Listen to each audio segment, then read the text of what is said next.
మన పాస్టర్ గారికి మీ అందరికి కూడా నాకు వందనండి.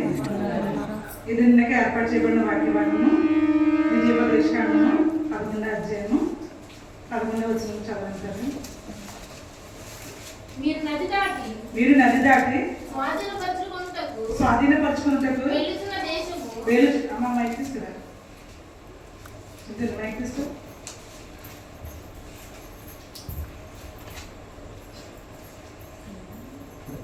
11-12 వచనం విజయోపదేశకాండము 11-12 వచనం.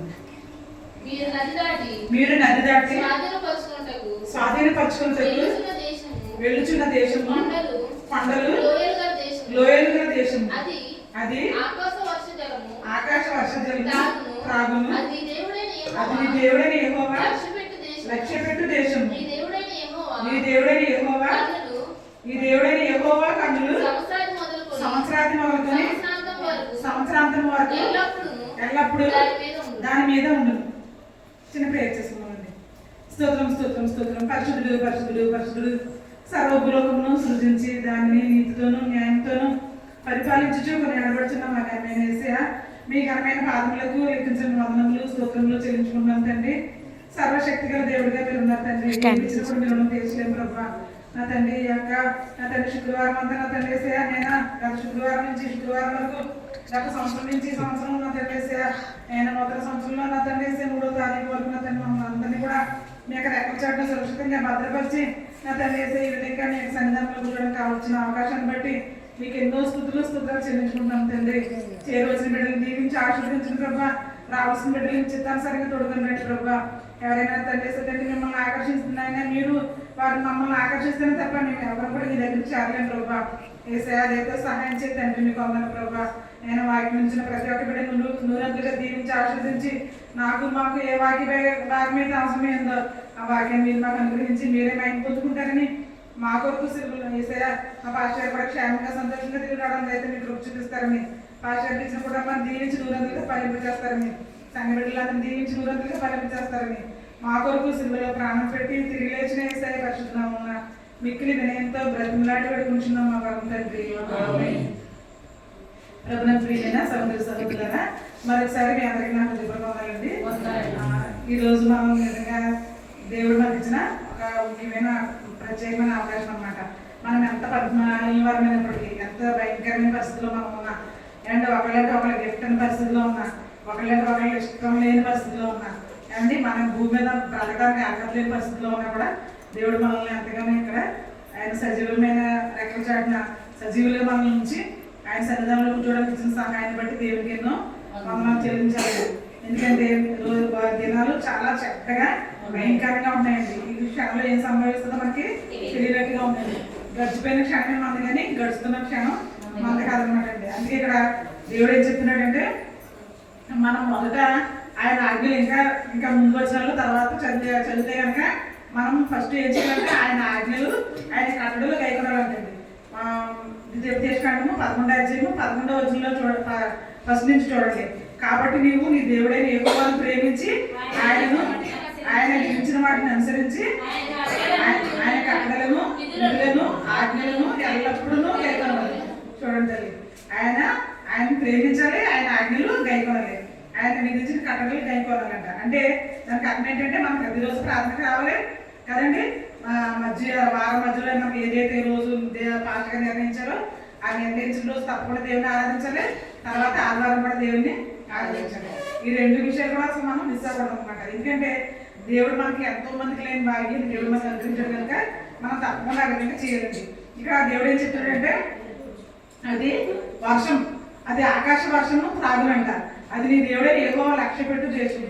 అంటే మనం ఉండే ప్రదేశము దేవుడు లక్ష్య పెట్టే దేశం అనమాట. మనం ఉండేది దేవుడు లక్ష్య పెట్టే ప్రదేశం. అందుకే మనం ఏంటంటే తప్పకుండా దేవుడు మనం లక్ష్య పెడుతున్నాడు అన్న ఉద్దేశాన్ని మనం కలిగి ఉండాలి.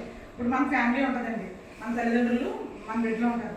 తల్లిదండ్రులు బిడ్డల పట్ల ఎంతో ప్రేమ కలిగి ఉంటారు. ఉన్న లేకుండా కూడా అప్పు చేసేది మనం పెంచాలన్న ఆశ మా తల్లిదండ్రులుగా మాకు ఉంటుంది. అదే పిల్లలకు కూడా చాలా చక్కగా బాధ్యత కలిగి ఉండాలన్న జ్ఞానం వాళ్ళకి కూడా ఉంటుంది.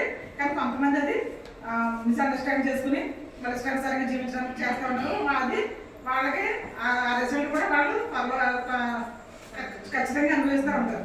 అయితే చాలా మంది జీవితాలు మనం చూస్తూ ఉంటాం. కానీ అదేవిధంగా దేవుడు ఏం చెప్తున్నాడంటే తల్లిదండ్రుల మాట కానీ తల్లిదండ్రులకు అనుసరించి చక్కగా నడుచుకున్నారు అనుకోండి, వాళ్ళు చక్కగా ఉన్నతమైన స్థితిలో మంచి మంచి ఎడ్యుకేషన్ తీసుకుంటారు, తర్వాత ఉద్యోగాలు వస్తాయి, తర్వాత కుటుంబ వ్యవస్థ చాలా చక్కగా వాళ్ళు కూడా ఎంతో డెవలప్ అయ్యే పరిస్థితిలో ఉంటారు. సేమ్ అదేవిధంగా ఇక్కడ సంఘ బిడ్డలైనా కావచ్చు, విశ్వాసులైనా కావచ్చు అండి. అంటే చెప్తున్నాడు, దేవుడు ఏం చెప్తున్నాడంటే నువ్వు దేవుడు మొదటగా ప్రేమించాలి. దేవుడు మనల్ని ప్రేమించాడండి. దేవుడు మనల్ని ప్రేమించి ఈ లోకానికి వచ్చాడు ఆయన కదండి. గత నెలంతా కూడా మనం చక్కగా క్రిస్మస్ని మనం క్రిస్మస్ సెలబ్రేషన్ చేసుకున్నాం. అంటే దేవుడు మన కొరకు ఈ లోకానికి వచ్చాడని సంగతి మనకు బాగా తెలుసు. ఆయన తన జీవితాన్ని మన కోసం జీవించి చూపించాడండి. చూపించి మీరు ఏ విధంగా ఉండాలి, ఏ విధంగా ఉండాలని చెప్పి ఆయన మనకి కట్టడలో ఆజ్ఞలు కూడా ఇచ్చాడు. మనం అవన్నీ పాటించలేమన్నా తోటి దేవుడు ఏం చేశాడంటే ఆయన ప్రియకుమారుని ఈ లోకాన్ని పంపించి ఆయన మన ఎదురుగా కదండి, మన ఎదురుగా ఆజ్ఞలన్నీ కూడా ఆయన దయకున్నాడు, ఆజ్ఞానుసారంగా జీవించాడు. జీవించి మాదిరిగా ఆయన జీవించాడండి.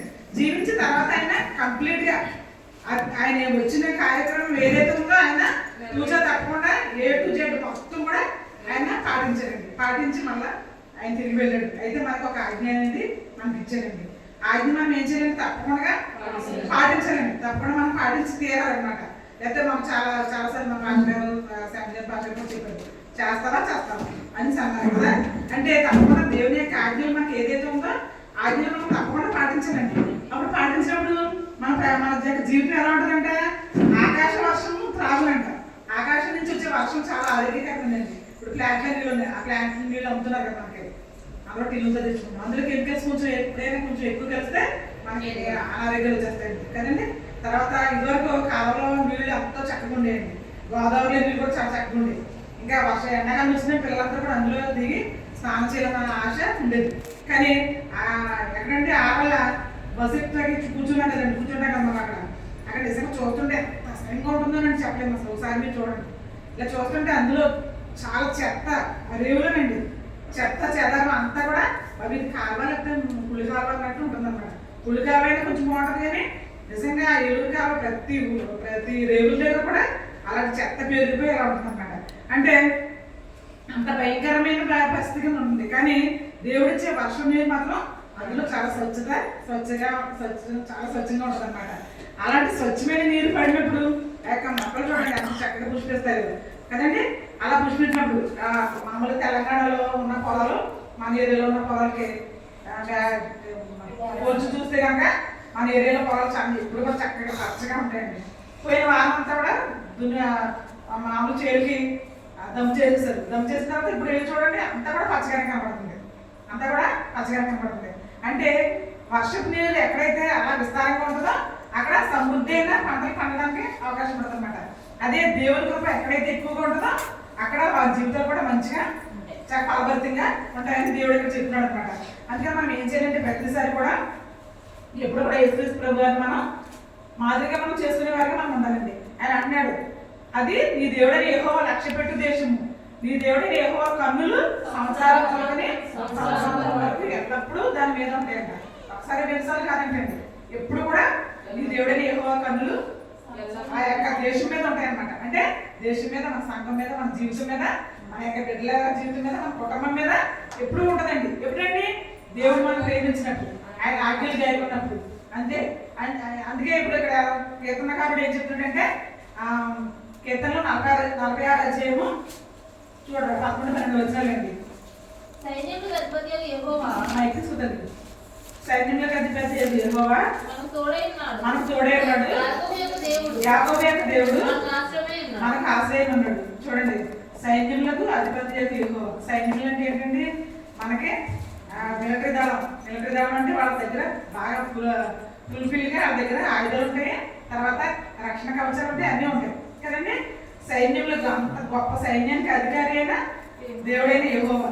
అంటే మనకి ఇప్పుడు సైన్యములకు అధిపతి యెహోవా అంటే మన చుట్టూ ఉండే వాగాలు కావచ్చు అండి, దెయ్యాలు కావచ్చు, భూతాలు కావచ్చు, మనం ద్వేషించే మనుషులు కావచ్చు కదండి, మనల్ని ఇబ్బంది పెట్టే పరిస్థితులు కావచ్చు, వీటన్నిటి దగ్గర కూడా దేవుడు ఏమంటాడంట, సైన్యములకు అధిపతి యెహోవా. అంటే కట్నం పట్టు నుంచుంటాడు అనమాట మన దగ్గర కదండి. మన దగ్గర మనకి ఎవరైనా హాని చేస్తారేమని చెప్పేసి ఆయన ఎలా నుంచుంటాడంటే సైన్యములకు అధిపతి యెహోవా. సైన్యం అంటే సైన్యమే చాలా చక్కగా ఉంటారంట. చూడండి ఎంత ఎంత విరోధులు వచ్చినా కూడా ఫైట్ చేసి ఎంత కెపాసిటీని కలిగి ఉంటారు వాళ్ళు. కానీ ఆయన సైన్యంలోకే అధిపతి అంట. చూడండి ఎవరు మన దేవుడు ఎవరంట? సైన్యంలోకే అధిపతి. అధిపతి యెహోవా మనకి ఏం చేస్తాడు? తోడే ఉన్నాడు. తర్వాత యాకోబు దేవుడు మనకు ఆశ్రయం అన్నాడు. యాకోబు దేవుడు అంటే చూడండి, యాకోబు చాలా కష్టాలు పడ్డాడు. కానీ చేసిన తప్పుకి అతను ఎన్నో కష్టాలు పడ్డాడు. తన అమ్మ చేతిలోంచి పారిపోవాలి, తన అమ్మ చంపేస్తాడని చెప్పేసి ప్రాణభయంతో పారిపోయిన సందర్భంలో అరణ్యంలోకి వెళ్ళిపోయాడు. అరణ్యంలోకి వెళ్ళిపోయి అక్కడ ఒక రాయి తలగడగా చేసుకున్నాడు. కానీ అతను ఏం చేస్తున్నాడు? ప్రార్థన చేస్తున్నాడండి. ఆ ప్రార్థన చేయడం వల్ల దేవుని యొక్క సన్నిధి అక్కడ దిగి రావడం మనం చూస్తున్నాం. అయితే దేవుడు ఆయనకి వాగ్దానం ఇచ్చే వరకు కూడా దేవుడు విడిచిపెట్టలేదు. అందుకే ఇక్కడ ఏం చెప్తున్నాడు? యాకోబు దేవుడు మనకు ఆశ్రయం అన్నాడు. అంత బలమైన ప్రార్థన చేసిన యాకోబుకి దేవుడు ఏ విధంగా అయితే ఆశ్రయమైనాడో మనకు కూడా దేవుడు ఆశ్రయంగా ఉంటాడంట. అయితే నా ప్రియమైన సహోదరులారా, మనం ఏం చేయాలంటే ఇక్కడ ఇశ్రాయేలు ప్రజలకు చెప్పారు అన్నమాట. దేవుడు ఏం చెప్పాడంటే, మీరు పాలు తేనెలు ప్రయాణించే దేశంలో ఇంకా 9వ వచనంలో కూడా ఉన్నాం. ద్వితీయోపదేశం ఇంకా ముందు వచనంలో ద్వితీయోపదేశం 11 9వ వచనం, యెహోవా వారికిని వారి సంతానమునకును దయచేసినని మీ పితరులతో ప్రమాణం చేసిన దేశమున అనగా పాలు తేనెలు ప్రవహించు దేశమున మీరు దీర్ఘాయుష్మంతులు అన్నట్లు నేను ఈ దినమున మీకు ఆజ్ఞాపించు ఆజ్ఞలన్నిటినీ మీరు దయకొనవలెను. మీకు ఆజ్ఞాపించిన ఆజ్ఞలన్నీ కూడా మీరు దయకొనవలెను. కానీ మనల్ని ఏ దేశంలో ప్రవేశపెడతాడంటే ఆయన పాలు తేనెలు ప్రవహించే దేశంలో. ఏమంటే పాలు తేనెలు అంటే మనకి ఎప్పుడు కూడా ఆరోగ్యాన్ని ఆయుష్ కలిగి ఉండే దేశంలో మనల్ని దేవుడు ప్రవేశపెట్టాలంటే మనం ఏం చేయాలంట? ఆయన ఆజ్ఞలు దయగలిగే వారిగా ఉండాలండి. అందుకే మనం ఎప్పుడు కూడా యేసుక్రీస్తు ప్రభువుని మనం మాదిరిగా చేసుకునే వారికి మనం ఉండాలండి. ఎప్పుడు కూడా యేసుక్రీస్తు ప్రభువుని మనం మాదిరిగా చేసుకోవాలి. ఎందుకంటే ఆయన తండ్రి దేవుడు ఆయన్ని లోకానికి పంపించినప్పుడు ఆయన ఎంతో రీతిగా పశువుల పాకలో ఉపయోగించడం మనం చూసాం కదండి. తల్లిదండ్రులకి చాలా మా పాస్టర్ గారు అంటారు, ఆయన జన్మించిన తర్వాత 12 సంవత్సరాలు దేవాలయంలో ధర్మశాస్త్రోపదేశకులతో వాళ్ళతో కూడా ఆయన తర్కించారు. తర్వాత చేసిన తర్వాత మధ్యలో ఎక్కడో తెలియదని ఆయన ఎవరో అలాగా విమర్శించే మాటలు చెప్తున్నాడు. అయితే ఏంటంటే యేసుక్రీస్తు ప్రభువు ఈ లోకానికి వచ్చినప్పుడు ఆయన దీర్ఘాయుష్మంతుడుగా తన తల్లిని తండ్రిని సన్మానించాడండి. వారి యొక్క పనుల్లో ఆయన చాలా సహకారిగా ఉన్నాడు కదండి. ఆయన పనుల్లో సహకారిగా ఉన్నాడు. అక్కడ చాలా చోట్ల మనకి బొమ్మలు ఉంటాయండి. ఆ యేసుక్రీస్తు ప్రభువు యొక్క గ్రీటింగ్స్ అవి ఉంటాయి. ఆ గ్రీటింగ్స్ లోను యోసేపు గారు యేసుక్రీస్తు ప్రభువు యొక్క తండ్రి ఇహలోక తండ్రి ఎందుకంటే పక్కన పని చేస్తుంటే ఈయన కూడా అక్కడ నిలబడినట్టు వాళ్ళు వేస్తారు. అంటే నిజంగా యేసుక్రీస్తు ప్రభువు ఈ లోకంలో ఉద్భవించారండి. ఆయన పుట్టిన ప్రదేశాలు కూడా చరిత్రలో ఉన్నాయి. ఇప్పుడు జెరూసలేంకి వెళ్తే అక్కడ ఆయన సమాధి ఉంది, పశువుల పాకం ఉంది కదండి. తర్వాత బైబిల్లో ఏవైతే ఉన్నాయో అన్నీ కూడా ఉన్నాయండి. నోవహు వాడ కూడా అక్కడ ఉంది. చాలా అందరూ కూడా వెళ్ళి చూస్తారు, డబ్బులు కూడా వెళ్ళి చూస్తున్నారు. అయితే ఇదంతా కూడా కరెక్ట్గా ఉన్నట్టుగానే మన బైబిల్ పొందుపరచబడింది. అంటే దానికి అర్థం ఏంటి? యేసుక్రీస్తు ప్రభువు తన జీవితాన్ని మనకి ఒక మోడల్గా జీవించి చూపించారండి. అందుకే మనం ఏం చేయాలంటే ఆయన ఆజ్ఞలన్నీ కట్టాలని గైకోవాలని గుర్తునే ఆశమాషగా మనకి ఆయన చెప్పట్లేదు, ఆయన చేసి చూపించారండి. ఇప్పుడు చూడండి, మాకు చాలాసార్లు మెడికల్ డిపార్ట్మెంట్లో ఒక రిపోర్ట్ పెడతారు. ఆ రిపోర్ట్ అసలు ఏంటన్నది కూడా చెప్పరండి. ఇప్పుడు వేళ ఇచ్చండి మీటింగ్ అని చెప్పమన్నారు. ఆ మీటింగ్లో అసలు ఎవరు కూడా చెప్పలేదు. మాకు చెప్పకుండా మీటింగ్ పెట్టండి అంటే నందుల కృష్ణవేణి అని టీచర్ ఉంటుంది. తను మాకు చెప్పకుండా మాకు ఎలా చేస్తుందండి అనేసి మాట్లాడుతున్నారు అలా. అయితే మాకేమో చెప్పలేదు. కానీ ఇలాంటి డిపార్ట్మెంట్లు ఎలా ఉంటాయి. కానీ దేవుడు ఏం చేశాడంటే మనకి మొత్తం అన్నీ కూడా A to Z మొత్తం అన్ని చెప్పేశారండి. నేను ఎలా జీవించాను, మీరు ఇలా జీవించండి. ఇలా జీవిస్తే కనుక మీకు పాలు తేనెలు ప్రవహించే దేశంలో మీకు స్వాస్థ్యాన్ని నేను ఇస్తాను. తర్వాత యెహోవా కన్నులు సంవత్సరాల వరకు ఉంటాయని చెప్తున్నాడు. అయితే ఇక్కడ యేసుక్రీస్తు ప్రభువు ఎలా జీవించాలో ఒకసారి చూద్దాం. మార్కు సువార్త 1:35 చూద్దాం. మార్కు సువార్త 1:35 ముందు చదువు. ఆయన తీసుకో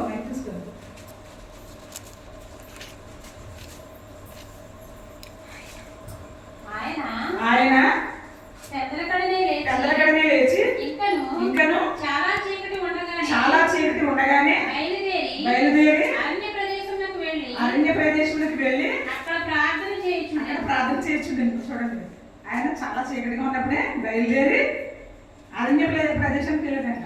మనం అయితే ఇంట్లో చక్కగా లైట్ వేసుకుని ఫ్యాన్ వేసుకుని ప్రార్థన చేసుకోవాలంటే మనం చాలా ఇబ్బంది పడిపోతున్నామండి కదండి. పెందలకడ అంటే అసలు చాలా చీకటిగా ఉంటుంది. పెందలకడ అంటే ఇంచుమించు ఎంత అనుకున్నారు, 3:30-4 లోపల అనమాట. పెందలకడ లేచంటే ఆయన అరణ్య ప్రదేశానికి వెళ్ళి అక్కడ ప్రార్థన చేసుకుంటాడంట. అసలు ప్రార్థన చేసుకోవాల్సిన అవసరం ఏంటండి ఆయనకి చెప్పండి. దేవుడి కుమారుడు ఏంటి ప్రార్థన చేసుకునేంత అవసరం ఏంటి? కేవలం మనకి మాదిరి కొరకేనండి, మనకి మాదిరి కొరకే. అక్కడ ఇంకా ముందు వచనంలో సీమోను పేతులు వీళ్ళు అందరూ పెరుగుతున్నారంటే చూడండి ఎంత దౌర్భాగ్యమైన పరిస్థితులు. చదవరా. సీమోనును అతనితో కూడా ఉన్నవారును ఆయనను వెతుకుచూ వెళ్ళి ఆయన కనుగొని అందరూ నిన్ను వెతుకుచున్నారని ఆయనతో చెప్పగా ఆయన సమీప గ్రామంలో నేను ప్రకటించినట్లు వెళ్ళుదము రండి. ఇందు నిమిత్తమే కదా నేను బయలుదేరి వచ్చిందని వారితో చెప్పాను. చూడండి ఆయన ఎందుకు వచ్చాడంట? ఇందు నిమిత్తమే నేను వచ్చానంటాడు. ఏంటండి? సువార్త ప్రకటించడానికి. మనం రోజు చక్కగా దేవుని వాక్యాన్ని వింటున్నాం. చాలాసార్లు పాయింట్ మనం చెప్పుకుంటామండి. దేవుని యొక్క వాక్యాన్ని మనం వింటున్నాము, తర్వాత ప్రతిరోజు మనం వింటున్నాం, తర్వాత వదిలేస్తున్నామండి. ఆ చర్చి గేట్ తల్లి దాటేసరికి వదిలేస్తాం. కానీ ఇప్పుడు ఏమంటాడైనా ఇందు నిమిత్తమే కదా నేను వచ్చానంటాడు. ఇందు నిమిత్తమే నేను వచ్చాను కదా అంటాడు. తర్వాత గాలి ప్రాంతానికి వెళ్ళినప్పుడు ఆయన అనేక మంది దెయ్యాలను వెళ్ళగొట్టాడంట. దెయ్యాలు వెళ్ళగొట్టాడు. తర్వాత ఇంకా ముందు వచనంలో కుష్ఠరోగిని కూడా బాగు చేశాడు. అనేక సూచక్రియలు మహత్కార్యాలు చేస్తూ ఆయన తన యొక్క పరిచయం కొనసాగిస్తూ ఉన్నాడు అనమాట. అయితే ఆయన ఏమంటాడంటే నేను ఇందు కొరకే కదా వచ్చాను అంటాడు. తర్వాత ఆయన ప్రార్థన చేసుకోవడానికి వెళ్తే వీళ్ళందరూ వెతుకుతున్నారు. చూడండి ఎంత భయంకరం. అందుకే నిజంగా మనం ఎర్లీ మార్నింగే ప్రార్థన చేసే యొక్క సేవకుని మనం కలిగి ఉన్నామంటే నిజంగా మనం ఎంతో ధన్యమండి. నిజంగా ఒక లోదన్ నిజంగా బాగా మంచి పర్ఫెక్ట్గా ఉండి లోదన్ సేవకి ఈ విధంగా చేస్తారండి. ప్రార్థన అంటే అసలు మనిషి కాదు. ఆయన ప్రార్థన చేసి ప్రతి సూచక్రియ చేశాడండి. ఆయన ఎవరండి? యేసుక్రీస్తు ప్రభువు. ఆయన ప్రార్థన చేసి ప్రతి ఒక్క సూచక్రియను కూడా ఆయన చేయడం మనం చూస్తున్నాం. నీకు ఇష్టమైతే నన్ను శుద్ధిగా, ఇంకా ముందు వరుసలో ఉంది అక్కడే, నీకు ఇష్టమైతే నన్ను శుద్ధిగా చేయమని కుష్ఠరోగం పడుతుంటే కుష్ఠరోగం కూడా ఆయన ఆ విధంగా శుద్ధి చేయడం మనం చూస్తున్నాం. నా ప్రీమియన్స్ కదా ఆయన అనేకమైన సూచక్రియలు మహత్కార్యాలు ఆ విధంగా చేయడం మనం చూస్తున్నాం. అంటే ఆయన ఏమంటారంటే నేను ఇందు నిమిత్తమే కదా వచ్చాను, కానీ మనం ఎందు నిమిత్తం వచ్చామో అని తెలియట్లేదండి. మనం ఎందు నిమిత్తం వచ్చామో మనకు అసలు తెలియట్లేదు. రోజు సంవత్సరాలు గడిచిపోతున్నాయండి, నెలలు గడిచిపోతున్నాయి, పండగలు గడిచిపోతున్నాయి. కానీ మనం ఎప్పుడు ఎలా ఉంటామో అలాగే ఉంటాం. అసలు ఎప్పుడు కూడా ఎవరిని కూడా మనం రక్షించలేని పరిస్థితులు మనం ఉంటాం.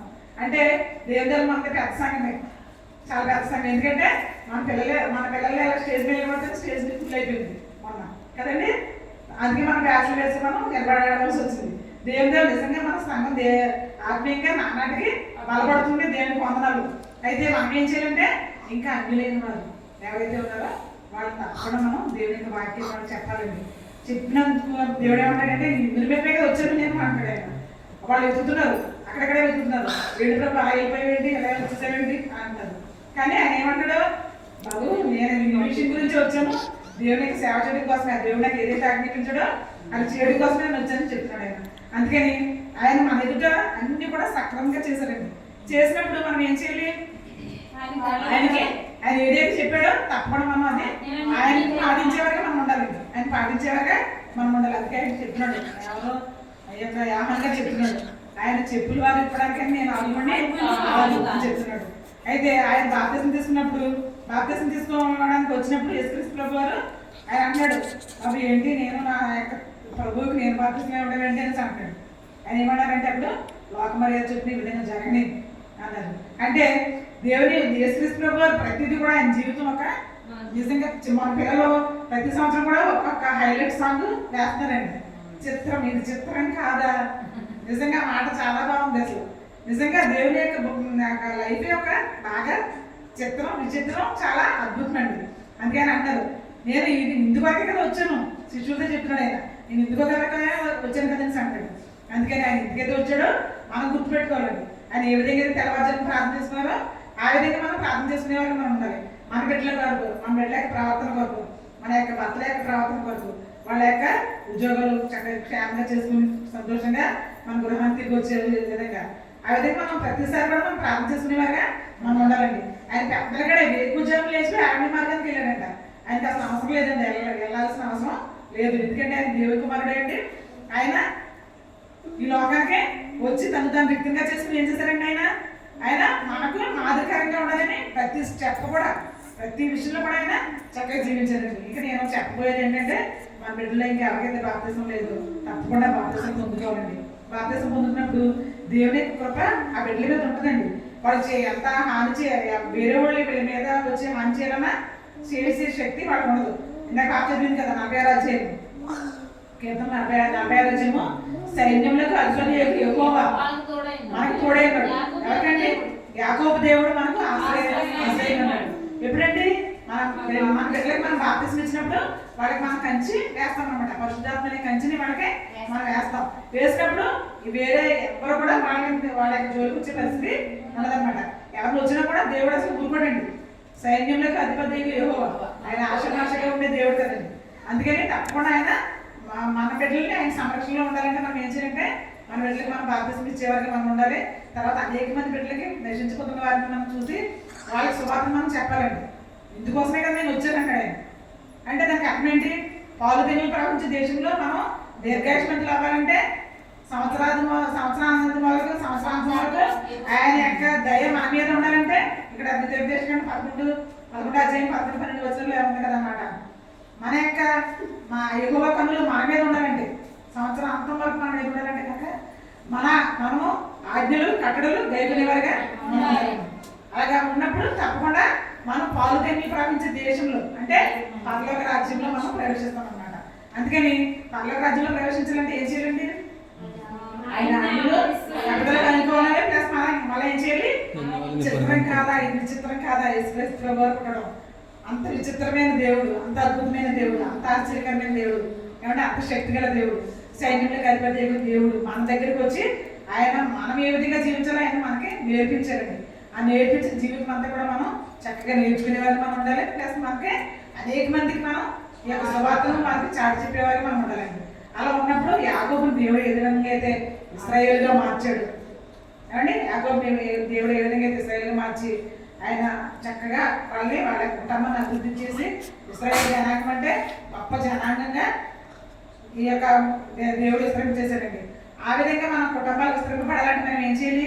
ఆయన ఆజ్ఞలు గైకొనాలి. ఏమంటే ఆయన కట్టడలు గైకొనాలి. తప్పకుండా మనం ప్రార్థన నిర్లక్ష్యం చేయకూడదు. ఏమండి ప్రతి ఒక్కరు కూడా వేగిరపడి దేవునికి సన్నిధానానికి రావాలి. తర్వాత ప్రార్థన అనేది మనం చేసుకోవాలండి. ప్రతి ఒక్కరు ప్రార్థన చేయాలి. చూడండి, పొద్దున్న నిజంగా బాబు చనిపోవడం నిజంగా చాలా బాధ అనిపించింది. నేను అనుకున్నాను రోజు నేను ఇంటికి వెళ్తాను, కానీ ఆయనకి మాకు చెప్పలేకపోయిందని చదువుకుంటున్నాను. నిన్న మధ్యాహ్నం కూడా ఆయనతో ప్రార్థన చేయించాను. చేయించి మా మధ్యాహ్నం ప్రార్థన చేయించాను. రెండు మాటలు మాట్లాడగానే తర్వాత నీరసం వచ్చేసింది. ఆయనకి నీరసం వచ్చేసి చెప్పలేకపోయాడు. కానీ అంతకుముందు నేను వెళ్ళినప్పుడు వాళ్ళ అమ్మగారికి చేసేదాన్ని, కానీ ఆయనతో అసలు ఎప్పుడు కూడా చెప్పలేకపోయాడు. ఆయనతో కూడా కొంచెం ఈయనకి ఇష్టపడరు నాకు యూట్యూబ్స్ కానీ చెప్పలేకపోయింది. అంటే చూడండి, సమయం ఉండండి. ఇప్పుడు చెప్పాలంటే ఉందా, ఆయన ఉన్నాడా? అందుకే నేను అనుకున్నాను, చాలా మనసానికి చాలా బాధ అనిపించింది. అందుకే మనం ఏం చేయాలంటే ప్రతి ఒక్కళ్ళు కూడా వాళ్ళకి ముందు మనం యేసుక్రీస్తు ప్రభువు యొక్క గొప్పతనం మనం చెప్పాలండి. ఎందుకంటే చూడండి, నిజంగా చెప్పాలంటే రాముడి గురించి తెలుసు, కృష్ణుడి గురించి తెలుసు, లోకంలో ఉన్న దేవుళ్ళుగా పిలవబడుతున్న వాళ్ళందరి గురించి తెలుసండి. వాళ్ళ చరిత్ర మనకు తెలుసు కదండి. వాళ్ళ చరిత్ర మనకు తెలుసు, వాళ్ళు వచ్చారు, ఏం చేశారో ఏంటో అదంతా మనకు తెలుసు. తర్వాత యేసుక్రీస్తు ప్రభువు వచ్చారు. యేసుక్రీస్తు ప్రభువు ఆది అంతం లేనివాడిగా ఉన్నాడండి. ఏమండి భూమి నిరాకారంగా శూన్యంగా ఉన్నప్పుడు దేవుని ఆత్మ జలములపై అలవాడు. అంటే ఆది సంబూతుడైన దేవుడు మనకు ఉన్నాడండి. ఆయన యేసుక్రీస్తు ప్రభువు. యేసుక్రీస్తు ప్రభువు ఆయన మనం వాళ్ళకి చెప్పలేకపోతున్నాం. నిజంగా వాళ్ళు చాలా అజ్ఞానంలో ఉంటారు, వాళ్ళకి మనం చెప్పలేకపోతాం. అంటే మన ఫ్రెండ్స్ అయిన వాళ్ళు, మన స్నేహితులు, మనతో పాటు ఉద్యోగం చేసేవాళ్ళు, మనతో పాటు ప్రయాణం చేసేవాళ్ళు, మనతో పాటు పనులు చేసేవాళ్ళు, వీళ్ళందరికీ కూడా నిజంగా వాళ్ళకి తెలియని దేవుడిని వాళ్ళు ఆరాధిస్తున్నారండి. తెలియని దేవుడి కోసం వాళ్ళు ఎన్నో డబ్బులు ఖర్చు పెడతారు, అక్కడికి ఇక్కడికి వెళ్తున్నారు, కాళ్ళు రిపేర్లు తిరుగుతున్నారు, కానీ వాళ్ళకి ఏ ప్రయోజనం అనేది ఉండలేదు. అనవసరంగా అర్ధాంతరంగా మన జీవితాలు ముగిసిపోతున్నాయి, నరకంలోకి వెళ్ళిపోతారు, డైరెక్ట్గా మనం చూస్తుండగానే వెళ్ళిపోతున్నారు. అందుకే రేపన్న రోజున దేవుడు మనం లెక్క అడుగుతాడు. లెక్క అడిగినప్పుడు మనం ఏం చేయాలంటే తెల్లమొహం వేస్తామండి. నిజంగా నాకు కూడా నిన్న ఆ బాబు పరిస్థితి కూడా దేవుడు తప్పని లెక్క అడుగుతాడు. ఎందుకంటే చాలాసార్లు నేను వాళ్ళ ఇంటికి చాలాసార్లు వెళ్ళాను, వారానికి 2 సార్లు వెళ్తాను. అలాంటిది చాలా చెప్పలేకపోయానండి. చాలా బాధ అనిపిస్తుంది.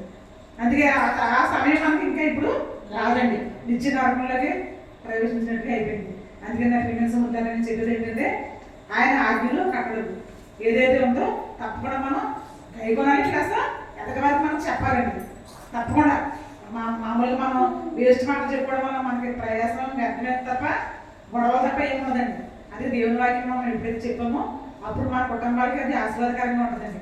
పాలు తిరిగి ప్రవహించే దేశంలో మనల్ని దేవుడు ప్రవేశింపబెట్టాలంటే మనం ఎదగవారిని మనం దేవుని యొక్క సన్నిధానానికి ఆహ్వానించే వారికి మనం ఉండాలండి.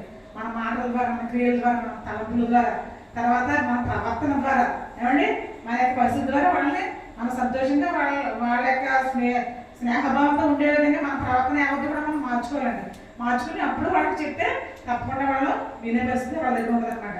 అందుకని నా ప్రియమైన సహోదరులారా ఏంటంటే యేసుక్రీస్తు ప్రభువు వారు అంటారు ఆ శిష్యులతో, నేను ఇందుకోసమే కదా వచ్చాను అంటారు. ఎందుకు వచ్చారంట?